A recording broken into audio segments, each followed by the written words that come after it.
There is no denying that The Lion King is one of the Disney's best works. The company has more musicals, but few can compare to The Lion King with its classic songs from The Circle of the Life to I Just Can't Wait to Weekend. Between the film, a Broadway adaptation, and the 2019 remake, The Lion King's story has been told in many different ways and all have been successful, yet that is the only beginning of the world which has since grown.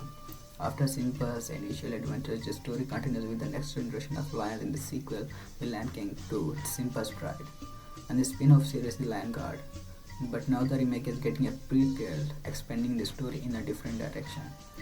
Mufasa the Lion King will explore the youth of the late king, establishing his life before the birth of his son. What is The Lion King one about? The prequel switches things up by telling the story of the original film's sidekicks Timon, Nathan Lane, and Pumbaa, Isabella. Though the audience knows them as friends, The Lion King 1.5 shows how the meerkat and war-dog meet and came to be in their remote paradise when Simba arrived. Timon takes the lead as usual, getting a surprisingly emotional backstory.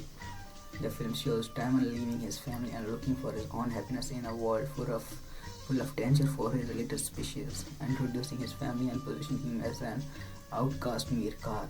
The Lion King 1.5 makes Timon more than comic relief.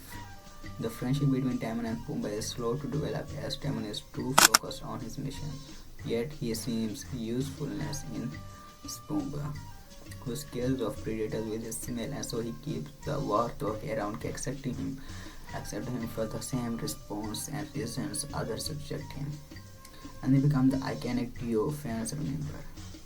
The Lion King 1.5 follows this developing friendship until it catches up with the ending of the original film. Not only Timon and Pumbaa get an origin story, but other familiar characters appear as well. Rafiki advises Timon, giving him the motto Hakuna Matata, and even Simba makes an appearance as The Lion King 1.5 explores the time when Timon and Pumbaa raised the lion cub, which is skipped over in a song during The Lion King.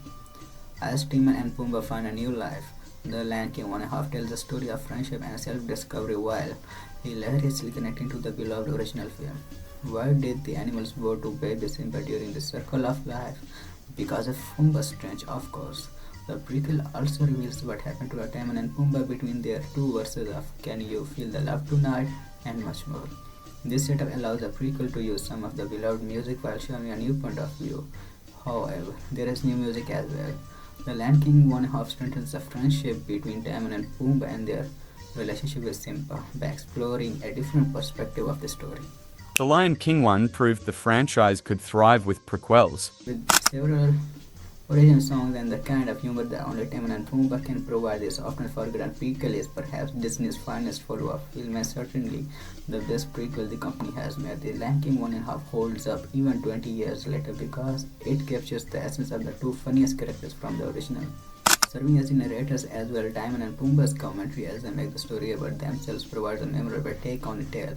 The beauty of The Lion King 1.5 is that it builds on the foundations of what fans are familiar with but still offers something new. Mufasa is an entirely new entry into the world, and just from the trailer it is clear that the new film will not share the irrelevant and goofy tone of The Lion King 1.5. Yet the animated masterpiece proved that a prequel can continue the legacy of the original, becoming difficult act for Mufasa to follow. The Lion King 1.5 is streaming on Disney+.